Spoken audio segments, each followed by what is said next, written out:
하나님 말씀 요한계시록 1장 7절 보시겠습니다.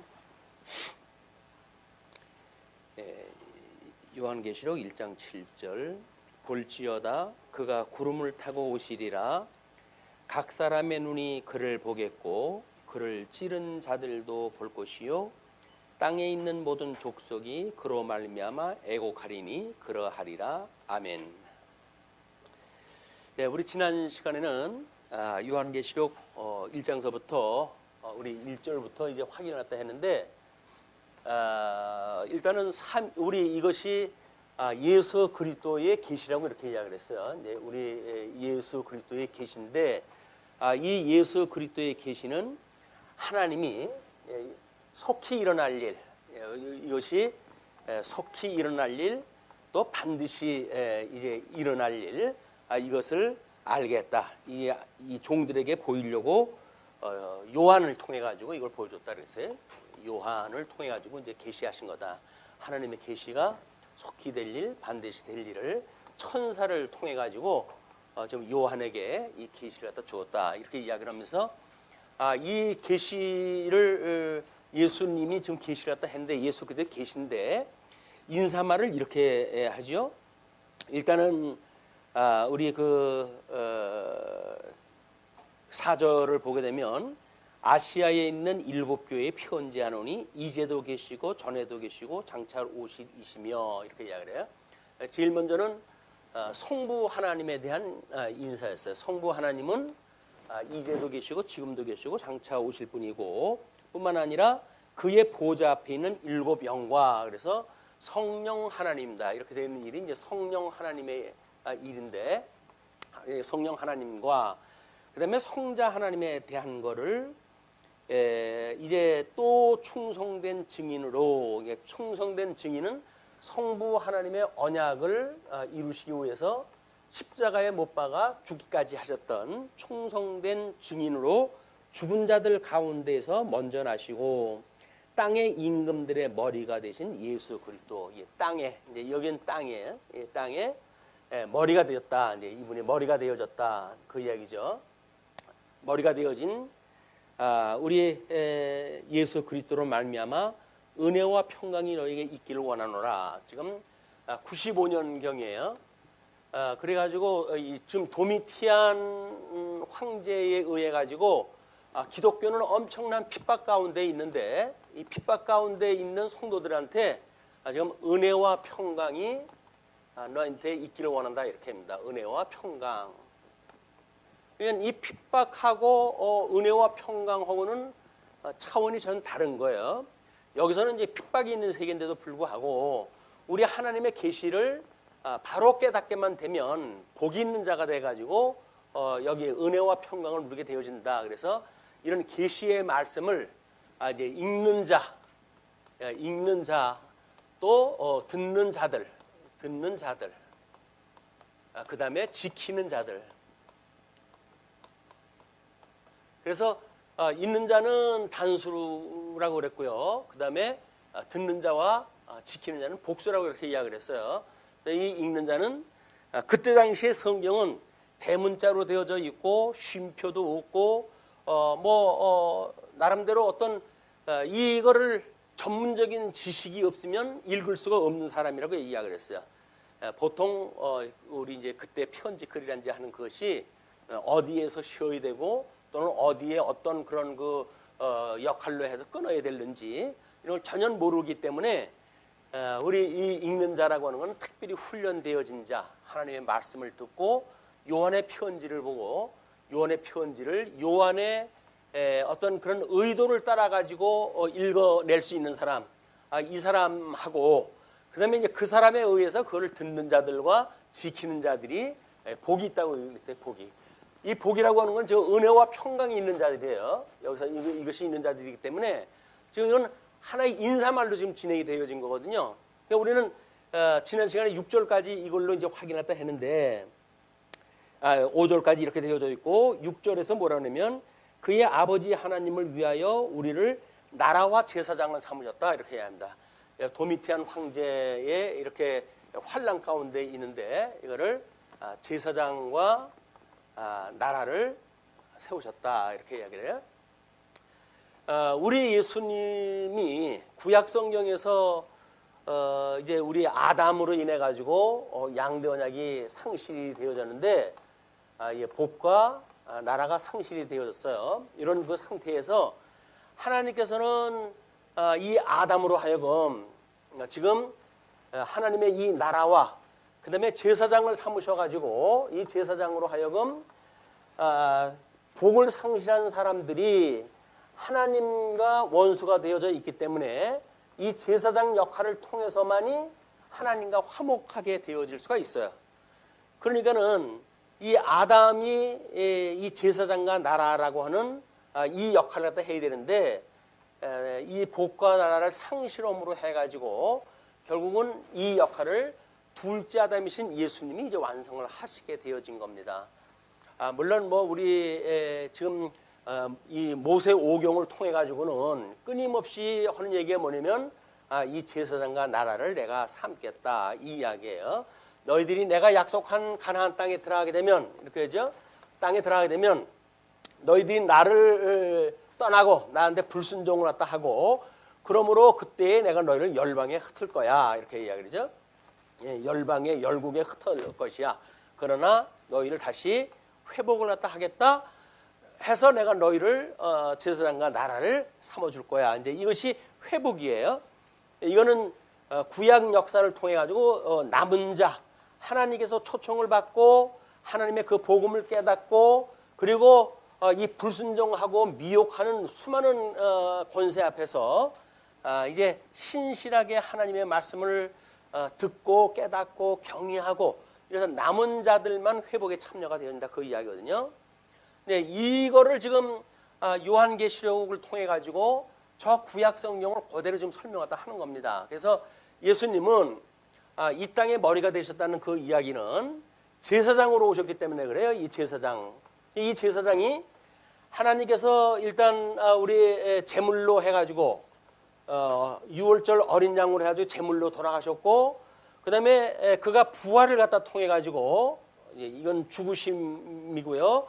그 다음에 이 재단은 다시 부활함으로 해가지고 이루셨고 그 다음에 승천하심으로 해가지고 우리 제사장 역할 이걸 완성하신 거예요. 그러니까 온전한 제사를 다 이루신 거예요. 여기서 이 제사장 역할을 갖다 통해야 하나님과 화목하게 되어지는데 구약의 역사를 통해 가지고 이 일을 갖다 했지만은 예표적으로 보여준 사람들이 이제 이스라엘 역사 아닙니까? 그러나 온전히 이루신 것은 예수 그리스도의 이 온전한 제사 사역이에요. 이 제사 사역을 통해 가지고 승천했다. 그 이야기는 한마디로 상실되어졌던 통치 영역, 나라는 우리가 자손 땅 통치 이렇게 됐죠. 이 자손 땅 통치.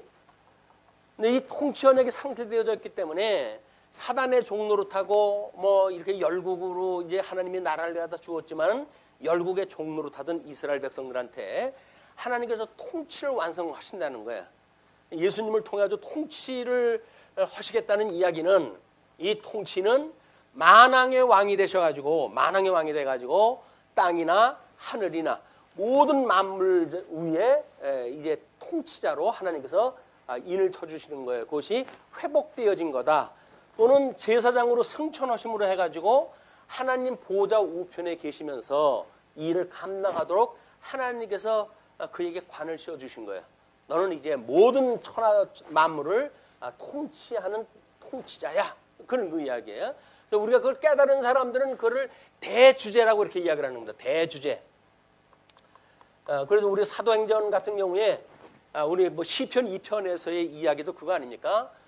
열방이 어찌하여 이런 하나님의 세웠던 이런 그 기름 부음 받은 자를 이제 없이 여기고 그 다음에 너희들이 그렇게 나서느냐라고 하는 걸 이야기를 하는데 예수님이 끝내 이제 그런 그 하나님이 세웠던 이스라엘 국가의 여러 지도자들에 의해 가지고 십자가에 못 박아 죽게 되어지죠. 그리고 그뿐만 아니라 주님의 몸된 교회 성도 되어진 자들도 핍박을 하게 되어지는 거야. 그러니까 대주제여. 지금 우리를 하감하시었고 이 땅에서 이루어지는 것을 하감하시었고 우리를 에워싸고 공격하고 있는 저들을 보아 주십시오. 우리들의 형편을 보아 주십시오. 그 이야기예요. 그 이야기는 뭡니까? 하나님께서 이제 약속을 하시기로 됐으니까 약속대로 우리를 하나님 나라의 백성으로 이기게 해 주십시오라고 하는 그런 그 이야기거든요. 우리는 아무리 지금 고난을 받고 있다고 하더라도 우리를 통치하는 분이라고 누구라고요? 우리 대주주 되신 예수 그리스도예요. 교회의 머리가 되신 예수 그리스도. 우리는 주님의 몸된 교회의 성도로서 비록 어린 양 권세이기 때문에 힘이 없고 나약하고 이렇게 우리가 핍박을 받고 살아가지만 우리 주님께서 끝내 우리를 우리 약속을 하실 때 뭐라 그러죠? 세상 사람들이 나를 누구라고 그러더냐라고 예수님이 물어봐요. 그러니까 뭐 엘리야라고 그럽니다. 뭐 죽었던 요한이라고 그럽니다. 이렇게 이야기를 했더니 예수님이 제자들한테 묻습니다. 너희들은 나를 누구라고 생각하느냐 이렇게 이야기를 해요. 그때 베드로가 이 주는 그리스도시요 살아계신 하나님의 아들이십니다 라고 신앙 고백을 하니까 이제 시몬아 네가 이것을 이야기하는 것이 아니라 하나님께서 이걸 너한테 고백을 하게 하셨다. 그러므로 내가 이런 신앙 고백하는 그런 그 위에 신앙 고백 위에 주님의 몸된 교회를 세울 거야. 이제 이렇게 이야기해요. 주님의 몸된 교회를 세울 거야. 그러나 이거는 어떠한 음부의 권세도 무너뜨릴 수 없게 한다. 그러면서 이제 내가 너희들에게 천국 열쇠를 줄 거야. 이렇게 천국 열쇠. 그래서 땅에서 매면 하늘에서도 매이고 땅에서 풀면 하늘에서 풀려 라고 하는 천국 열쇠를 갖다 준다고 약속을 했잖아요. 그 약속을 따라가지고 지금 약속대로 지금 이 일이 진행이 되어지는 거예요. 그러면서 6절에 이렇게 이야기를 합니다. 이제 하나님을 위하여 우리를 나라와 제사장으로 삼으신 그에게 예수 그리스도가 머리가 되어지고 이 주님의 몸된 교회는 이것이 몸이라고 그렇게 이야기를 했어요. 음부의 권세가 무너뜨리지 못할 교회를 우리 주님께서 세워주신다고 했는데 이 신앙 고백 위에 세우신다고 그랬는데 이 몸된 교회 그 교회는 나라와 제사장으로 우리를 삼으셔가지고 증인을 삼는 거예요. 이 성도들로 하여금 증인을 삼아가지고 아무리 지금 이 환란에 처해져 있다고 할지라도 증인의 역할을 감당하는 겁니다. 그것이 제사장과 나라로 세움을 입었다고 하는 우리들의 하나님의 그런 은혜를 따라가지고 이 은혜와 평강을 따라가지고 제사장과 나라로 우리를 세웠다고 하는 신앙 고백인 거예요. 그렇기 때문에 환경 때문에 이러고 저러고 하는 것은 복음을 모른다는 이야기입니다. 우리는 뭐 조건이 이렇고 저렇고 해가지고 이렇게 그렇습니다 라고 그러는데 전혀 그렇지 않아요. 예수님이 우리 구주라고 하는 사실만 믿으면 죽었던 나를 살리셨다고 하는 그 우리 그리스도라고 하는 사실만 믿게 되어진다고 한다면 이 땅에서 살아가고 있는 모든 수단들은 사실은 아무것도 아닌 거예요. 우리 그 창고 자료에 이쪽에 오른쪽 맨 꼭대기에 거기에 지금 이 대형 박물관에 소장된 도미티안 황제 당시의 동전을 하나 소개해드렸잖아요. 그 동전의 모습이 그렇습니다. 여기에 동전의 모습이 여기에 지구가 있고 그다음에 여기에 어린아이가 있어요. 어린아이가. 이 어린아이라고 하는 뜻은 신의 아들이라고 하는 뜻. 신의 아들이라고 하는 뜻이고 그리고 거기에 7개의 별이 있어요. 7개의 별이 있는데 이 7개의 별은 이들이 알고 있는 세계관의 모든 천체가 7개의 행성으로 되어졌다는 이야기입니다. 그걸 알고 이렇게 되어져 있기 때문에 이 신의 아들인 뭐 황제, 로마의 황제들은 7개의 별을 장악하고 있는 통치할 수 있는 통치자라는 거예요. 그런데 아이러니하게도 은혜와 평강을 입은 성도들한테 주님께서 보여주는 예수 그리스도의 형상이 7개의 별을 오른손에 들고 계셨던 예수 그리스도의 형상을 보여주심으로 해가지고 이 해 아래 뭐 이건 우리 땅이라고도 이렇게 이야기를 해요. 땅 또는 뭐 사방이라고 이제 보통 요한계시록에서 소개가 되어지기도 하는데 해 아래의 사건과 그다음에 믿음의 세계로 보았던 이런 거하고는 전혀 달라요. 이 신의 아들이라고 했던 도미티아는 신의 아들이 아니에요. 진짜 신의 아들은 우리 하나님의 아들, 성자 하나님이야말로 신의 아들이죠. 뿐만 아니라 7개의 별을 장악하고 있는 것도 여전히 하나님께서 환난 가운데 있는 주님의 몸된 교회의 7뼈를 오른손에 붙들고 계셔요. 그러니까 제사장 나라가 되어진 교회의 사자들의 그 별이라고 보여주는 그거를 오른손으로 붙들고 있다는 이야기는 뭡니까? 이 땅을 포함해 가지고 이거를 위해서 제사장 역할을 갖다 하고 하나님 나라에 이르게 되어지는 이거를 믿는 사람들이 이 제사장으로 해가지고 이 모든 걸 장악하고 있다는 거예요.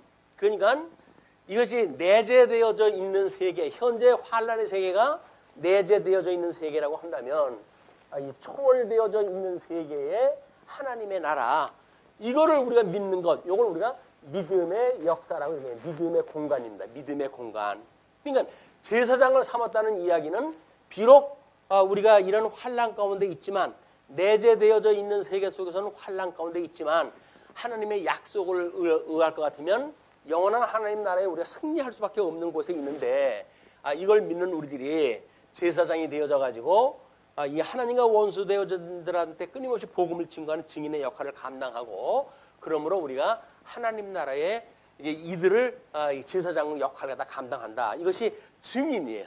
예수를 그리스도로 믿는 이거에 대한 증인들, 주는 그리스도시고 살아계시는 하나님의 아들이라고 했던 신앙 고백이 우리들의 고백일 뿐만 아니라 죄 아래에 있는 사람들한테 이 복음을 증거해가지고 당신들은 이제 예수님만 믿으면 구원을 받습니다, 하나님 나라의 백성이 되어집니다 라고 하는 걸 소개하는 거란 말이에요. 그런데 우리는 증인이라고 한다면 이제 정말 예수를 그리스도로 소개하는 일을 갖다 하는지, 아니면 금반지 이런 거 타는 거에 우리가 어떤 포커스가 맞춰져 가지고 있는지, 사람들 숫자를 늘리는데 포커스가 늘려져 있는지, 이런 걸 우리가 잘 자세히 살펴봐야 될 일입니다. 이 증인이라고 하는 그 이야기는 우리가 제사장이 되어진 거, 제사장, 그들을 위해 가지고 사도 바울처럼 자기는 하나님의 끊임없이 제물로 바쳐진다고 이렇게 이야기를 해요. 그 이야기는 복음을 위해서 매일같이 죽는다는 이야기거든요. 근데 증인의 삶은 복음을 위해서 죽는다는 이야기인데, 우리는 예수 믿는다고 하는 것이 우리를 죽이는 일일까요? 어떻게든지 더욱 부를 창출하고 다른 사람 위에 군림하고 많은 것들을 누리고 세상 사람들이 사는 걸 그대로 우리가 누리려고 하잖아요. 이것은 증인의 역할이 아닌 거예요. 예수님을 믿으면 돈 많이 벌어요, 예수님 믿으면 형편 좋아져요, 예수님 믿으면 병 나요 라고 하는 그 이야기는 증인이 아니에요. 이거는 바로 이 도미티안을 비롯한 로마 제국의 제사장들이 했던 일들이에요. 그래서 이거를 지금 이 로마 제국이 얼마나 부흥했는지, 이거는 초대교회 때 지나가도 중세 때를 가더라도 이때가 되기를 바라고 있는 사람들이 얼마나 많은지 몰라요. 이 로마 제국에. 여기는 늘 우리들이 그리는 고향처럼 여기 가면 먹을 것이 많은데 이렇게 이야기를 하는, 먹거리를 추구하고 있는 그런 곳을 이야기를 하는데, 예수 그때의 증인은 신령한 양식에 대한 걸 이야기를 하지 입에 들어가는, 입에 풀칠하는 그 먹거리를 이야기하는 게 아니다. 자, 이게 이제 제사장 잡았다고 하는 이야기예요. 여기까지가 지난 시간에 소개를 갖다 해드렸던 개괄적인 이야기였었는데, 지난 그 시간에 이야기했던 것보다는 또 내용이 이제 포커스가 좀 달라졌죠. 요거는 왜냐하면 지난 시간에는 요한계시록 서문이라고 하는 차원에서 소개가 되어졌고, 오늘은 그걸 복습을 하면서 이제 그 줄거리를 소개를 갖다 해드린 거예요. 자, 그리고 이제 7절 오늘 본문 읽은 대로, 볼지어다 그가 구름을 타고 오시리라. 각 사람의 눈이 그를 보겠고 그를 찌른 자들도 볼 것이요 땅에 있는 모든 족속이 그로 말미암아 애곡하리니 그러하리라. 아멘. 자, 이제 우리 창고 도표의 위쪽에 맨 왼쪽에 있는 겁니다. 왼쪽에 거기 1장 7절을 위에 제목으로 잡아놓고 소개를 해드렸어요. 거기에는 전반부는 다니엘서 7장 13절을 인용을 한 거고요. 후반절은 스가랴서 12장 10절을 인용을 한 거예요. 성경이 우리가 그랬죠. 지금 요한계시록을 쓸 당시에도 성경이 다른 거를 인용할 수 있는 성경이 없기 때문에 구약 성경에 전부 구약 성경을 인용을 했다고 그랬어요. 왜냐하면 구약 성경이야말로 예표로서의 모형과 그림자라고 그렇게 했잖아요. 예표로서 모형과 그림자다. 그러니까는 이 구약 성경을 잘한다는 이야기는 뭡니까? 이건 모형과 그림자로 보여줬지만 실체로 이걸 우리가 깨닫게 되어진다는 거거든요. 그러니까 요한계시록의 그 독자들한테 끊임없이 구약 성경을 인용하다 했다. 그래서 뭐 어떤 사람은 이 구약 성경이 209절서부터 상당히 많은 그 구절이 인용이 됐다고들 이야기를 하는데 그건 별 의미가 없어요. 왜냐하면 여기서 지금 인용했다고 하는 그런 그 내용도 전후 문맥을 통해 가지고 확인하면 되지, 이걸 제대로 파악을 할 수가 없기 때문에 지금 간단하게는 다니엘서 7장 13절 아니에요? 그럼 7장 13절이 어떤 맥락에서 그것이 소개가 되어졌는지를 보지 못하면 우리는 엉뚱한 해석이 떨어지게 돼요. 그래서 그 표에다가 이제 그렇게 해드렸어요. 거기에 내가 또 이제 그 밤 환상 중에 보니 인자 같은 이가 하늘 구름을 타고 와서 옛적부터 항상 계신 이에게 나아가 그 앞으로 인도되매, 인간 편에는 가서라고 할 수가 있지만 다니엘서는 그가 하나님께 와가지고 그런 능력을 받았다는 이야기거든요. 그런데 우리 본문에는 뭐라고 됐냐면 볼지어다 그가 구름을 타고 오시리라 라고 이게 돼 있어요. 근데 그건 현재형으로 되어져 있고, 그다음에 예수 그리스도의 승천, 그다음에 그 요한은 예수 그리스도의 승천해가지고 보내신 성령으로 성도가 온전히 주의 통치 아래 있음을 밝히고 있는 내용이에요. 이 내용이. 자, 그러면 스가랴서의 그 이야기가 뭐라고 되어져 있느냐면, 그러나 내가 다윗 지방과 예루살렘에 사는 사람들에게 은혜를 구하는 영과 용서를 하는 영을 부어주겠다. 그러면 그들은 곧 그들이 찔러 죽인 그를 바라보고서 외아들을 잃고 슬피 울듯이 슬피 울며 ματ아들을 잃고 슬퍼하듯이 슬퍼할 것이다. 이거는 지금 이 열국으로 갈 수밖에, 이 포로로 유수가 되어질 수밖에 없는 이런 불순종의 일련의 사건이 하나님께서 영을 부어주게 되면 회개를 갖다 할 수 있는 영이 되어진다는 거예요. 회개를. 그래서 마치 우리 자녀가 죽은 것 같이 애통한 마음을 가지고 여기에 그 복음을 증거하다가 죽은 자들을 우리가 애도하고 이런 그 일들이 벌어진다는 거거든요.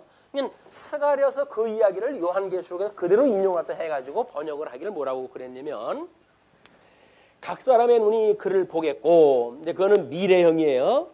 또 그를 찌른 자들도 볼 것이요. 이것도 미래형입니다.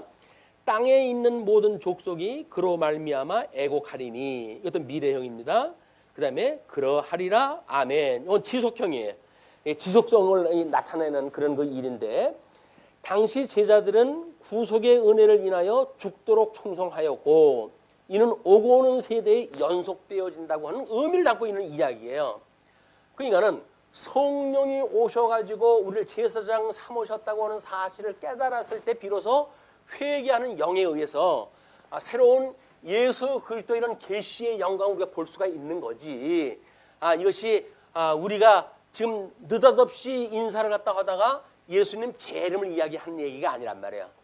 이것이 왜냐면 이것이 하나님께로 와서라고 하는 우리 다니엘서의 이야기를 들여다보게 되면 예수 그리스도가 승천해서 대주제가 돼가지고 그 이야기죠. 그를 찔렀던 자들, 그를 아프게 했던 자들, 이런 자들이 성령이 임하게 되어지게 되면 대주제 앞에 회개하는 마음을 가지고 이제 증인의 역할을 감당할 수 있게 한다고 하는 그런 그 이야기에 연속되어지는 거예요. 왜 이렇게 되어졌냐면 6절까지의 내용이 지금 아까 서론 부분에 소개했던 거 아니에요. 근데 7절의 벼랑간 재림에 대한 이야기를 할 까닭이 없잖아요.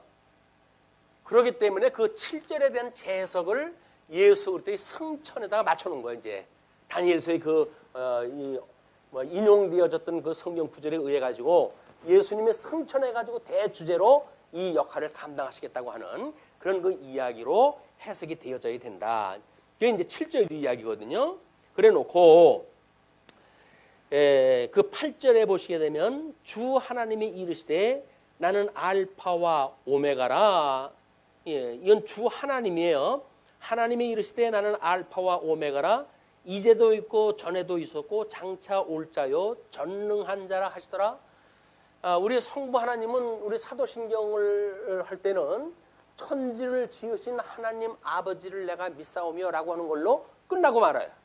그러나 요한계시록에서는 그 하나님이 천지를 지으시고 보존하시는 그 정도가 아니라 성부 하나님의 언약을 따라서 예수 그리스도를 보내주시고 예수 그리스도가 이 사역을 다 완성을 하시게 되면 하나님께서 이 모든 것들을 추수해가지고 다시 거두심으로 해가지고 장차 다시 오셔가지고 이 일을 마무리를 갖다 하실 분이란 말이에요. 우리 하나님이 성부 하나님이 그런 분이라는 거예요. 왜냐하면 성부 하나님께서 이걸 지금 계시하다 하셨으니까 그것이 8절의 그 내용이에요. 자, 그리고 이제 우리 7절, 8절까지가 우리 1절서부터 6절까지 제목을 잡아놨던 것이고 그 다음에 9절서부터가 제 2절로 해가지고 나눠놨던 부분이거든요. 오늘은 이제 요 9절서부터 이야기가 우리가 진행이 되어집니다. 자, 9절 먼저 9절서부터 11절까지 보시게 되면 원래 9절서부터 16절까지가 예수 그리스도의 환상이라고 하는 큰 그림인데 9절로부터 11절까지는 요한에게 보는 것을 7교회에 편지하라고 하시는 당부예요. 자, 그럼 보시죠.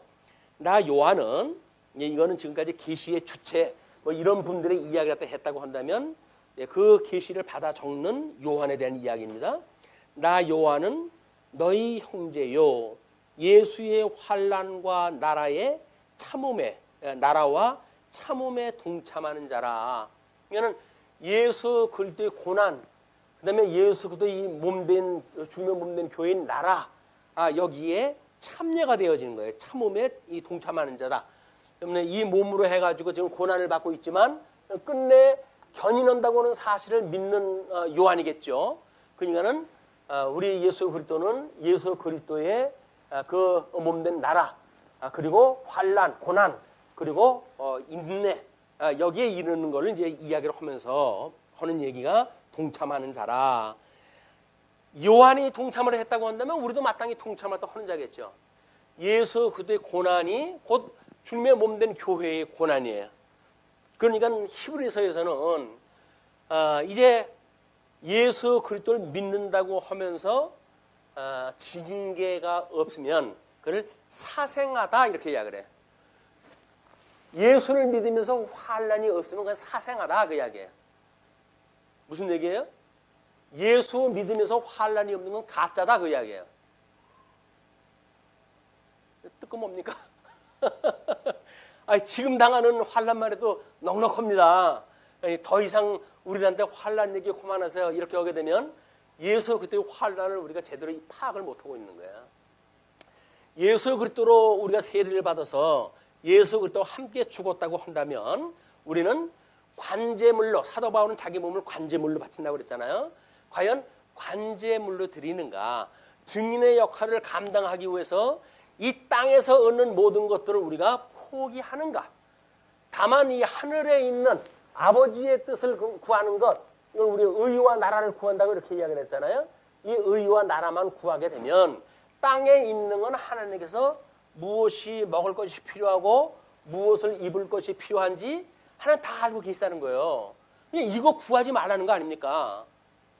근데 우리 주님의 몸된 교회에서 이걸 구하는 게 아니잖아요, 지금. 이건 따놓은 당상이야. 근데 구하는 건 뭐예요?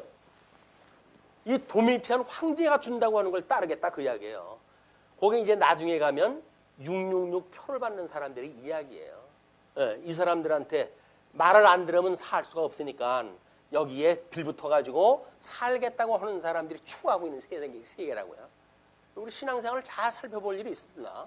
우리가 과연 이 땅에 있는 걸 구하는지 이 하늘에 있는 걸 구하는 건지. 근데 우리는 대부분 땅에 있는 것 때문에 고민 아니에요. 땅에 있는 것 때문에 고민이에요. 그것도 이루어진 것 때문에 고민일까요? 아니면 이루어지지 않은 것 때문에 고민일까요? 이루어지지 않은 고민을 가압을 해가지고 우리는 지금 이 걱정을 하고 사니까 우리 얼마나 걱정이 많은지 몰라요. 왜냐면 이루어지지 않은 세상이 우리한테 얼마나 많이 남았어요. 그러니까 이걸 전부 당겨가지고 지금 우리가 고민을 다 하는 거예요. 전부 당겨가지고 성경에 핍박을 갖다 준다고 그랬으니까 이것이 전부 나한테 핍박이 될 게 아니겠냐 이렇게 해가지고 모든 걸 가부를 갖다 해가지고 고민을 갖다 하는데 그걸 미련하다 이렇게 이야기하는데 성경에서는 있지도 않은 걸 갖다가 있다고 믿고 굳게 믿고 그것도 그리고 그걸 당겨가지고 우리가 고민한다고 하는 그 이야기는 사실 믿지 않는 거예요. 우리 지난 시간에 종말적인 삶을 이야기를 했잖아요. 이제도 계시고 지금도 계시고 어제도 계시고 그리고 장차 오실이다라고 하는 장차가 없는 단어라고 그러지 않았어요? 그 오실이라고 하는 그 이야기는 뭡니까? 장차라고 하는 건 미래의 어느 때를 지정하다 하지만 그냥 오실이라고 하는 그 이야기는 현재형, 현재형. 그냥 오늘이라도 그냥 오시는 거예요, 그게. 그게는 하나님의 그런 그 말씀이 우리한테 임재되어지는 그것은 우리들한테 갑을 해가지고 할 문제가 아니란 말이에요. 우리는 우리들이 지금 살아가고 있는 환경 중에서 우리 주님이 끊임없이 나는 지금도 있고 어제도 있었고 그리고 장차 오실이다 라고 이야기하는데도 불구하고 장차 오실 일을 이 고민을 우리한테 밀어가지고 오시는 분으로 착각을 하는 거예요.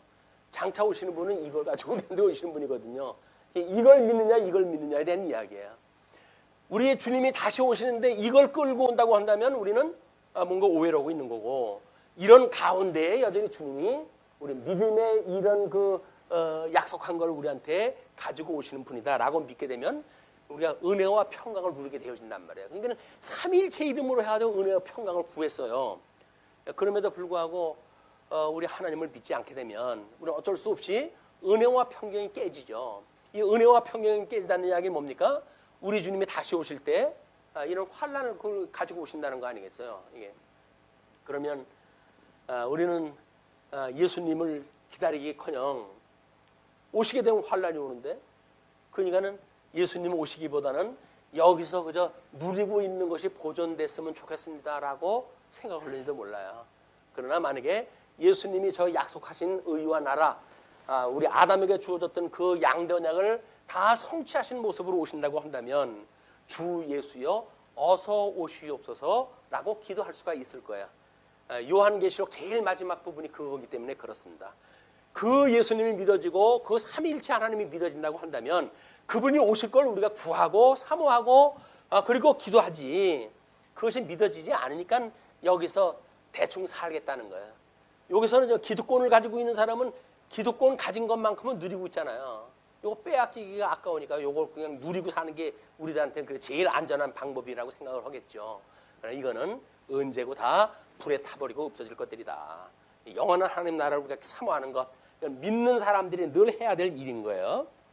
자, 그러면서 그렇게 이제 동참하는 자인데 하나님의 말씀과 예수의 증언하였으므로 말미암아 밤모라 하는 섬에 있었더니 복음을 증거하다가 애매히 붙잡혀가지고 좀 밤모라고 하는 섬에 지금 포로 신세가 되어진 거예요. 그런데 주의 날에 거기서 이제 10절에 주의 날에 내가 성령에 감동되어 내 뒤에서 나는 나팔 소리 같은 큰 음성을 들으니 주의 날이라고 하는 거는 지금 우리 구약 성경에서 우리 안식일이 제7일 근데 안식 후 첫날을 우리가 주일이라고 이야기를 했어요. 그 이야기는 뭡니까?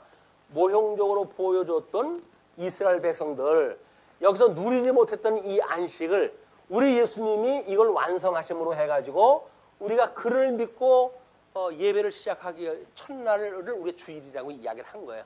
주님의 몸된 교회의 주일 첫날을 우리가 예배를 드리기 시작을 한 거예요. 그러니 우리는 안식 후 첫째 날을 주일로 섬기게 되어지는 겁니다. 우리가 주일날 교회 온다고 하는 거죠. 이게 보통 복이 아니에요. 근데 우리는 뭐 따분하죠. 이게 뭐 좋은 날 세상 사람들은 뭐 그냥 들로 산으로 이렇게 가는데 이 교회당에 와가지고 1시간씩이나 뭐 이렇게 말씀을 듣고 이런 게 무슨 이게 팔자냐 이런 생각을 가질는지 모르겠는데 이것이 어떤 복인지를 모르기 때문에 그래요. 어떤 복인지를 모르기 때문에 우리가 만약에 이 땅의 것만 구한다고 한다면 여기 와 있을 이유가 없어요. 나가가지고 더 즐겨야지. 인생 한 번 왔다 가는 인생인데 언제 하나님께서 불러갈지 알고 여기서 이런 보장되지 않은 일을 갖다가 위에 가지고 시간을 보냅니까? 빨리 하루라도 속히 반드시 이루어질 그런 최후의 이 사악한 그 위에 결과를 위해 가지고 세상으로 가야 돼요. 그리고 먹고 즐기자라고 해야 돼. 근데 우리는 이것이 믿어진다고 하니까 이게 속히 반드시 되어질 일이라고 보여지니까 우리는 주님의 날, 주의 날 교회당에 와서 하나님 말씀을 듣는 거예요.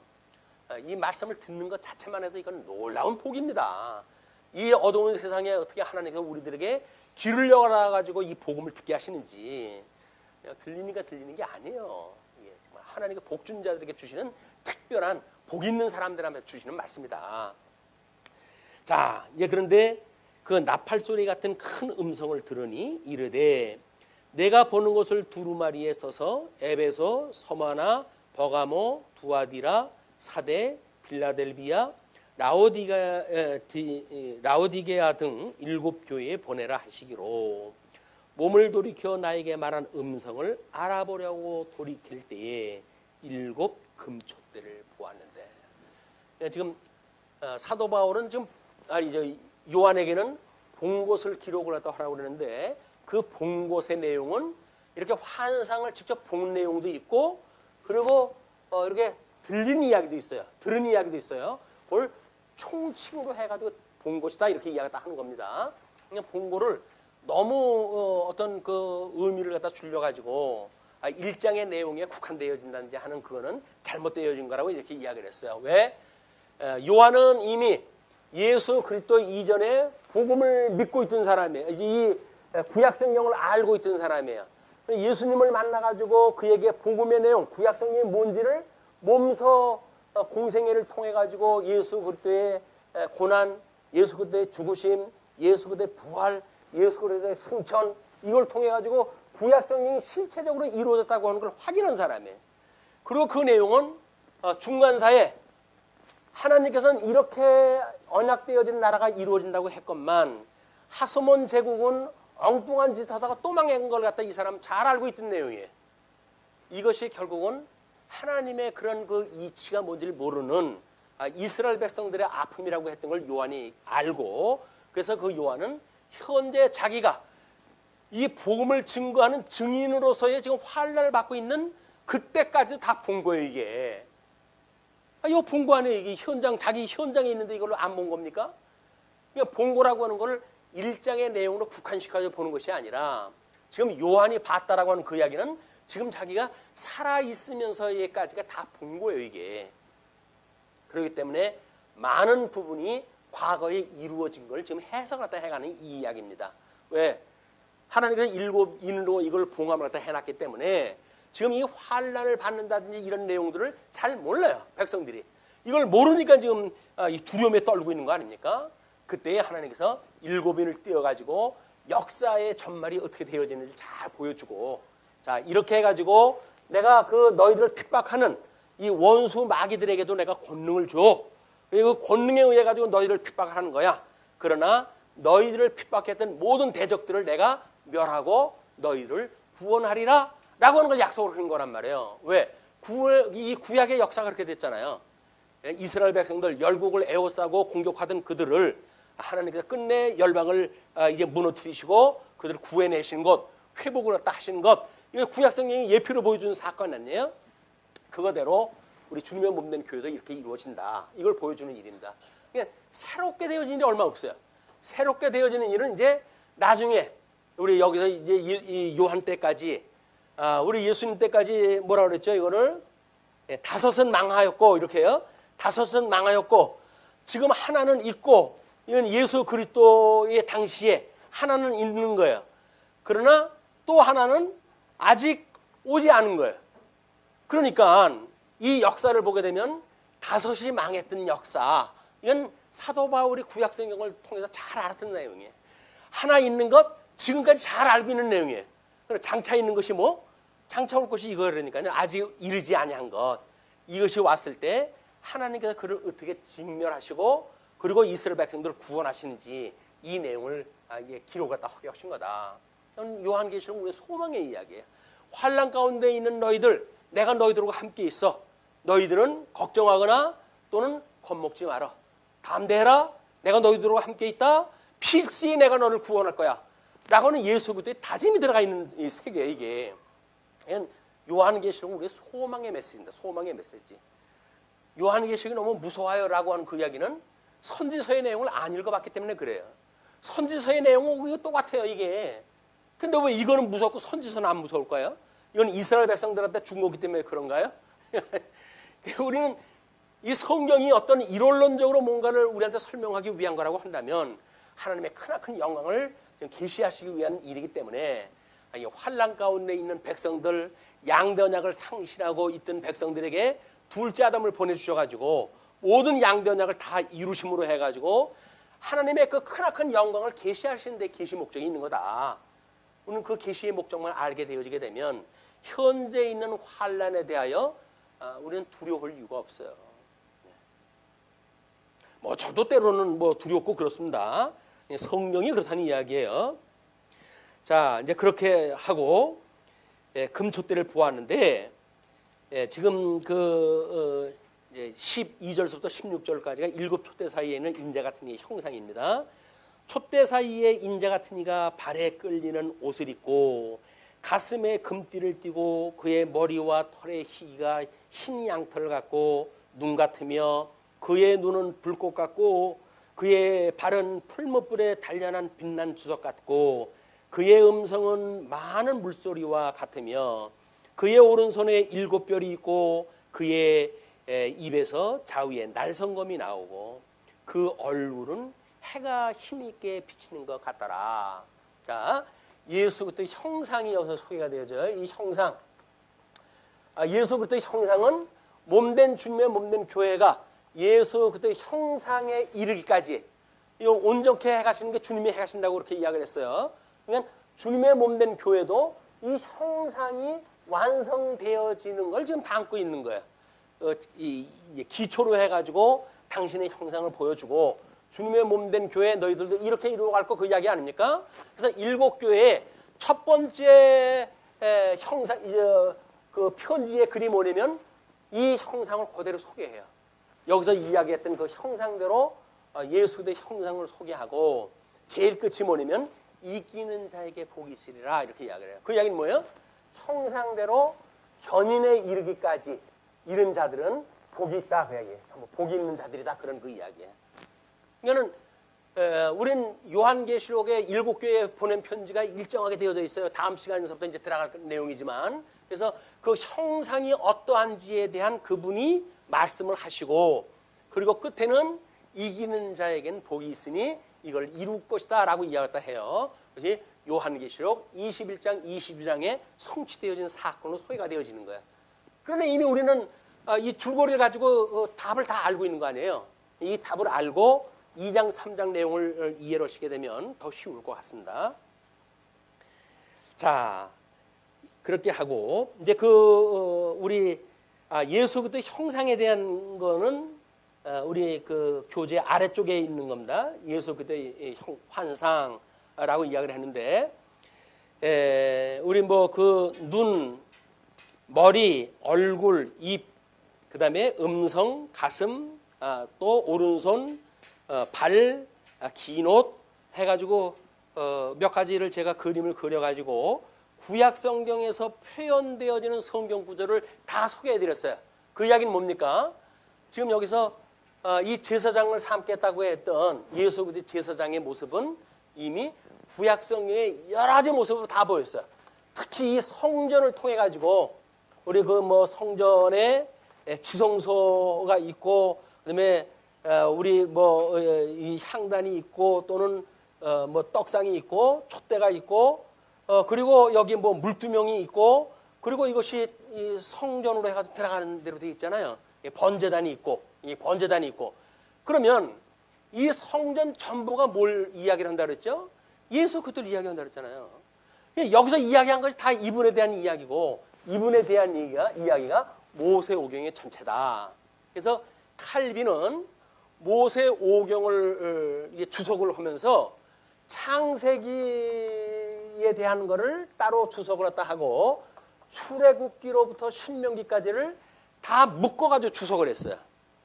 왜냐하면 출애굽기부터 신명기까지의 내용이 이 제사에 대한 일들이라고 이야기를 한 거예요. 규례로 봤다. 이걸 규례이기 때문에 이걸 통해 가지고 이제 십계명을 통해 가지고 도덕법, 이 십계명을 통해 가지고 우리 사는 성도들이 사는 도덕법을 설명을 하기 위해 가지고 출애굽기부터 신명기까지를 묶어 가지고 다 주석을 했어요. 왜? 다 똑같은 내용 아니에요. 이게 반복되어지고 뭐 이런 그 내용들은 있지만 제사장과 나라를 사무쳤던 예수 그리스도의 이야기이기 때문에 전부 똑같은 이야기들이거든요. 그러니까 이거를 어떻게 하면 복음을 이렇게 제대로 또는 쉽게 전해줄 수 있을까라고 하는 고심 끝에 이거를 반복하고 또 반복하고라고 하는 방법을 취하지 않고 그거를 묶어가지고 이 제사에 대한 이야기, 이 제사에 대한 그 이야기는 상실했던 복 때문에 지금 우리가 저주를 받은 거 아니에요. 그러니까 그걸로 해가지고 우리 제사장에 의해 가지고 하나님하고 화목이 되어지게 되면 이것이 안식, 참 안식을 누리고 그렇게 되어지죠. 이게 넷째 계명이에요. 예, 대신 계명에 대해서 첫 번째서부터 셋째 계명 이걸 이루시고 그다음에 다섯째서부터 10번째 계명이 대인 계명 아닙니까?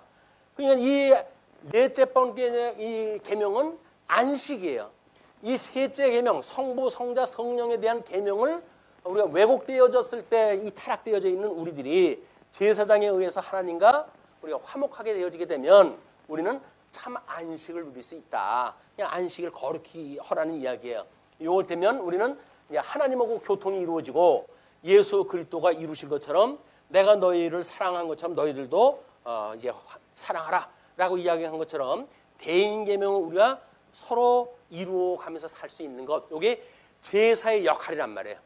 하나님과 화목하게 하고 이웃과의 사랑을 회복하는 이야기, 이것이 출애굽기로부터 신명기에 나와져 있던 전부의 이야기이기 때문에 그거를 따로따로 해가지고 그렇게 번거롭게 하지는 않고 원리적으로 해가지고 제사에 대한 이야기, 또 계명에 대한 이야기 이렇게 해가지고 하나님의 그런 선하신 뜻을 이 택한 백성들한테 한 번에 알려주고자 애를 썼던 것이 우리 칼빈의 의도였어요. 그때까지 그렇게 주석한 사례가 없습니다.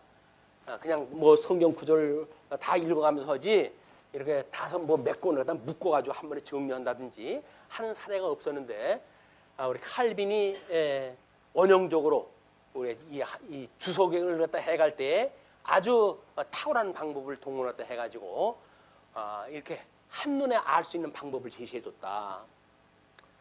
그렇다고 한다면 우리는 모세오경뿐만이 아니잖아요. 전 성경을 가지고 지금 이 판서를 통해 가지고 또는 우리 그 교재의 여러 가지 도형을 통해 가지고 한눈으로 볼 수 있게끔 소개해드리고 있잖아요. 이건 그 탁월한 방법이다. 우리의 방법은 탁월한 방법이다.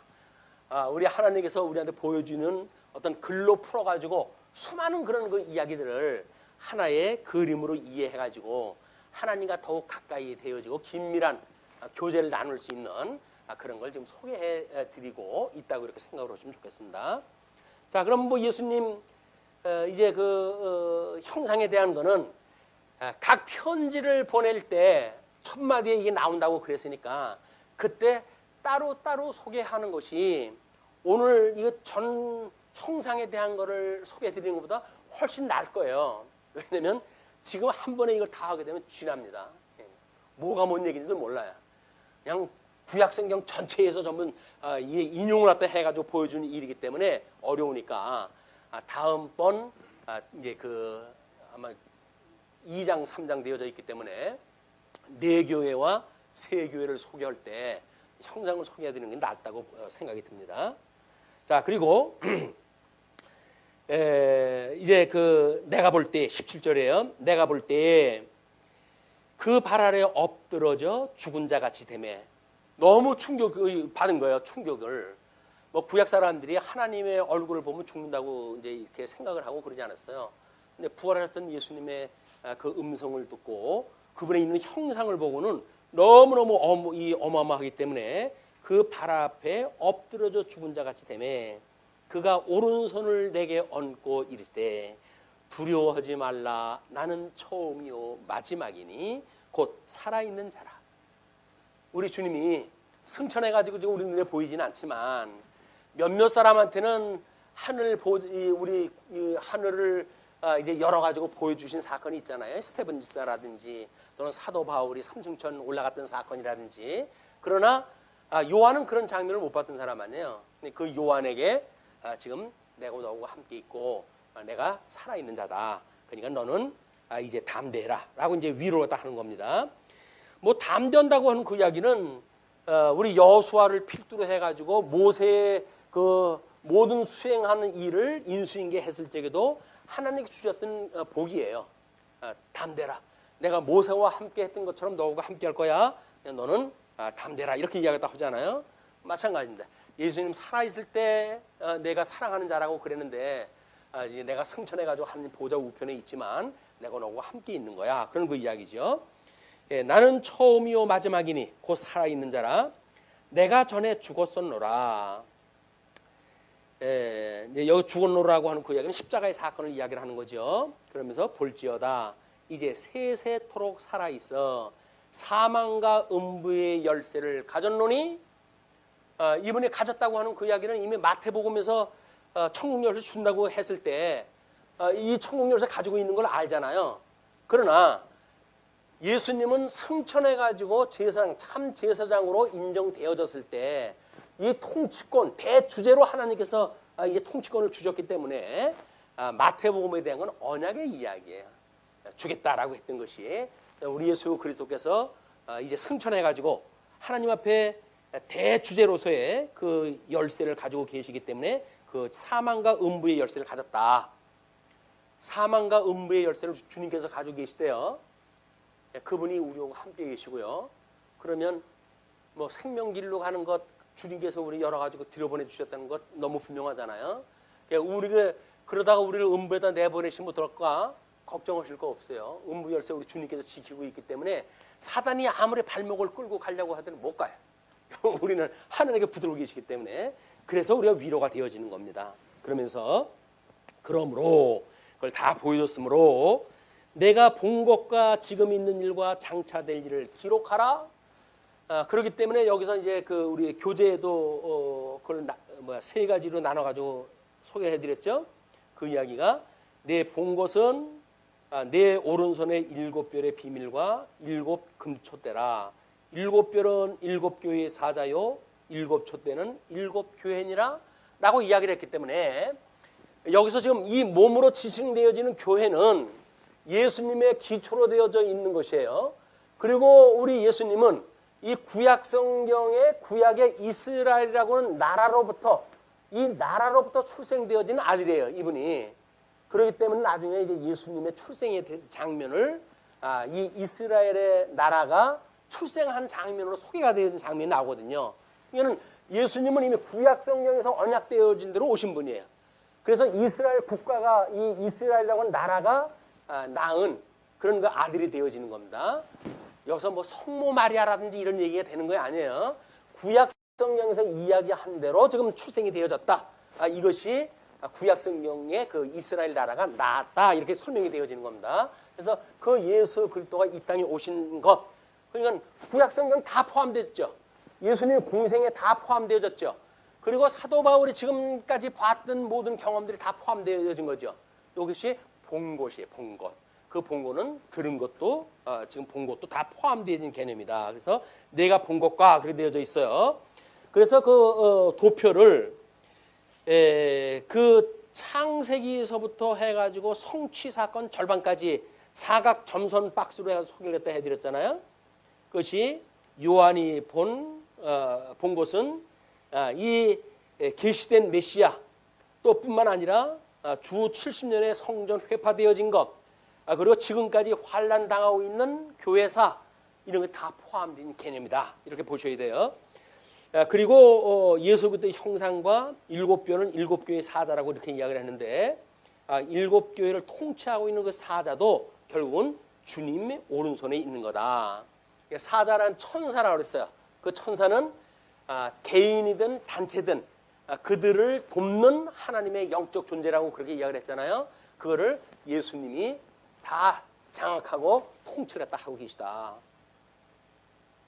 우리가 가끔가다 천사를 보내줘가지고 저를 구원해주세요라고 이야기를 하잖아요. 근데 이제 우리는 이 일곱 뼈를 붙들고 계신 주님을 봤잖아요. 그러면 누구나 다 어떻게 기도를 다 해야 되겠어요? 우리 주님을 직접 부르는 거예요. 이제 어떤 일 시중 두는 사람을 의존하는 것이 아니라 우리 주님이 일곱 뼈를 장악하고 통치하시는 분이니 주님께서 주님의 몸된 교회 성도인 나를 친히 돌보아 주세요 라고 기도를 하는 거란 말이에요. 그래서 신약시대 때는 천사를 중보로 해가지고 기도를 하거나 그런 것이 사용되지 않은 거예요.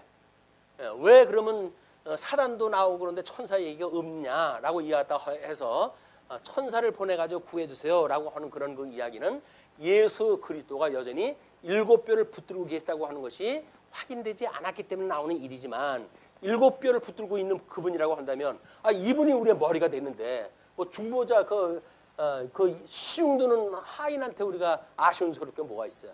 직접 우리 신랑 되신 남편한테 직접 우리가 신청을 할 일이다. 자, 그리고 이제 거기에 내가 본 것 지금 있는 일은 거기 이렇게 했어요. 이제 있는 일은 예수 그리스도의 나라, 지금 주님의 몸된 교회요. 환난 중에 있는 겁니다. 또 일곱 촛대는 일곱 교회라고 그랬으니까 일곱 촛대가 현재 있는 교회상이에요. 뿐만 아니라 구약 선민국가의 우상 숭배로 인해 가지고 누리지 못했던 그런 하나님의 나라, 그 개념이 다 포함되어 있는 나라예요. 그래서 일곱 교회에게 보내줬던 편지에 보게 되면 그들이 구약 성경에 불순종했던 것처럼 지금 너희들도 그거를 조심해야 된다라고 나오는 거야. 뭐 이세벨에 대한 이야기라든가 발람에 대한 이야기라든가 니골라당의 이야기라든가 하는 것이 구약 성경에 나와져 있는 예를 들어 가지고 우상 섬기는 거 너희들 이렇게 조심해야 돼라고 하는 그런 그 이야기는 하나님 나라의 대적자들로 하나 붙여주셨기 때문에 그래요. 음부의 원수를 붙여주셨기 때문에 그들을 하나님께서 용서하라고 경계하라고 이렇게 이야기를 하신다. 그래서 환난 가운데 있는 교회, 또 지금 있는 짐승 권세, 이게 다 해당되어지는 거예요. 그리고 장차 될 일이라고 하는 것은 아직 이르지 않은 짐승이 이제 역사할 그런 그 세상인데 교회를 핍박하는 바벨론 제국으로 등장을 했다 해요. 그것이 멸망당하게 되어지고 상실한 에덴의 회복, 그것이 이제 우리 아담에게 언약했던 것이 다 이루어질 터인데 양대 언약이 그것, 그래서 끝내 새하늘과 새 땅의 내림, 그다음에 양대 언약의 성취 사건, 이것이 장차 되어질 일들이에요. 그러니까는 사실은 요한계시록은 우리 사도 요한이 살아있을 때 쓴 편지 아니에요. 그러니까 그 이후의 역사는 어떤 거예요? 전부 그냥 예언이에요. 예언이니까 이거는 그냥 예언으로서 특별계시가 마감이 되어진 거지. 이 예언으로 되어진 것이 특별계시 바깥으로 나와가지고 오늘날 역사를 이루는 근거가 되어질 수가 없는 거다. 이건 누누이 말씀을 드립니다. 특별계시의 해석과 일반계시의 해석은 구분되어야 된다. 특별계시의 내용은 우리가 성경을 보고 주님께서 이렇게 이루어졌던 하나님이 이렇게 창세기서부터 쭉 설명을 해가지고 지금까지 이룬 것이 정말 약속대로 이루셨네. 그렇다고 한다면 몇 가지 안 되는 미래에 있을 일들, 이건 이루실 것이 너무나 믿어져 라고 하는 걸 믿는 거예요. 우리가 이루어졌기 때문에 믿어주는 것이 아니라 지금까지 이루어진 거는 약속대로 이루어진 걸 확인했잖아요. 앞으로 거는 이것이 이루어지지 않아도 우리는 믿습니다 라고 믿는 것이 믿음으로 사는 사람들의 영역이란 말이에요. 이건 지금 역사에서 뭐 2000년에 무슨 역사하고 연결되어지는 거 아닙니다. 뭐 바코드니 이런 걸로 연결되어지는 거 아니에요. 이거는 그냥 그때 1세기에 살던 사람들에게 다 이해할 수 있고 납득되어질 수 있는 성경적 표현이에요. 그냥 구약 성경을 이해했듯이 그냥 그 성경을 이해하면 믿을 수 있는 내용이지 그 외에 엉뚱한 이야기 들어간 게 없다. 요한계시록 쉽죠? 요한계시록은 어려운 게 아니에요. 그래서 구약 성경만 알면 제대로 알 수가 있다. 그래서 20절 내가 본 것은 내 오른손에 일곱 별의 비밀과 또 일곱 촛대라. 일곱 별은 일곱 교회의 사자요 일곱 촛대는 일곱 교회니라. 이렇게 이야기를 하니까 아니 본 것이 일곱 별이고 일곱 촛대인데 하나는 교회의 사자고 또 일곱 촛대는 일곱 교회라고 그랬는데 왜 본 걸 갖다 이렇게 확대를 갖다 합니까? 라고 이야기를 갖다 하는데 사자라고 하는 거는 천상의 우리 영적 존재라고 그러지 않았어요. 그는 어제도 계셨던 하나님께서 여전히 섭리를 갖다 하시던 그 일을 수종들던 영적 존재들이에요. 그래서 다니엘서에서 보게 되면 우리 지난 시간에 예를 든 것처럼 그거를 소개를 갖다 했다.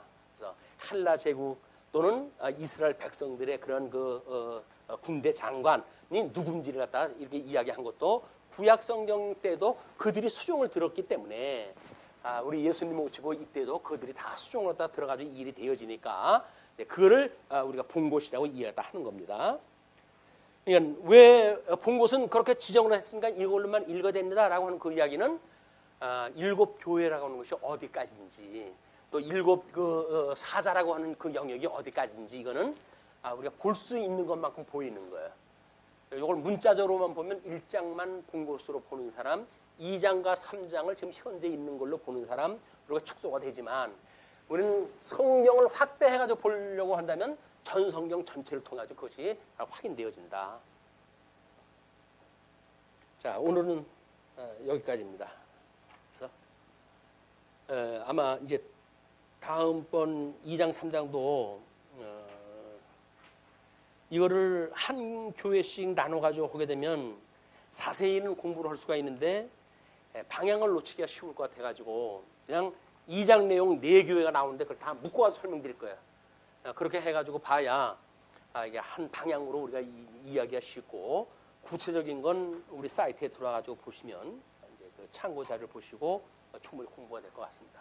기도하시죠.